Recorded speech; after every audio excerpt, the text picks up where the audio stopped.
Well, this is kind of a left field question here, Bud, but I'm a big Jim Varney fan. I know his last on-screen role was in Daddy and Them, a film that you directed, wrote, starred in.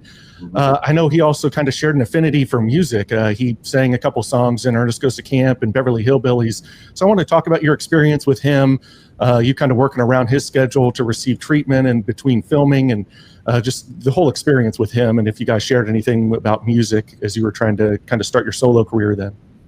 Well, yeah, we talked a lot about music because Jim and I met through Phil Walden, who was the head of Capricorn Records, the guy who discovered Otis Redding and Sam and Dave, everybody. And then ultimately the Allman Brothers and Marshall Tucker and all those guys. And so in the 80s, Phil was my manager, and he also managed Varney because he was branching out his management thing into other worlds. And he also at that time had, Widespread Panic and a band called 311. And I met Colonel Bruce Hampton and Vic Chestnut through Phil, all these people.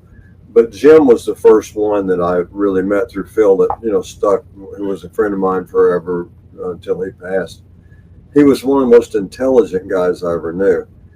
He and I talked about music quite a bit, generally because his dream was to make a movie about the Hatfields and McCoys because he was a descendant of the Hatfield family. And so we would talk a lot about how that movie would be scored, and you wouldn't want to do it, just get a bunch of bluegrass music put in there, but you might want to mix it up with different kinds of score and things like that.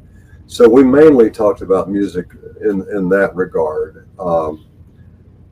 We also talked about Johnny Cash quite a bit, who we both revered, but yeah, Jim was a wonderful guy. He had some of the best sayings of any human in the world. Most of them I can't say here on the old interview, but one of them that we still use to this day is if somebody just doesn't get something, Varney would say, "Hell, that guy's staring at us like a pig staring at a wristwatch." I don't know exactly what that means, but I get it. You know what I mean? But a pig staring at a wristwatch, that's pretty awesome.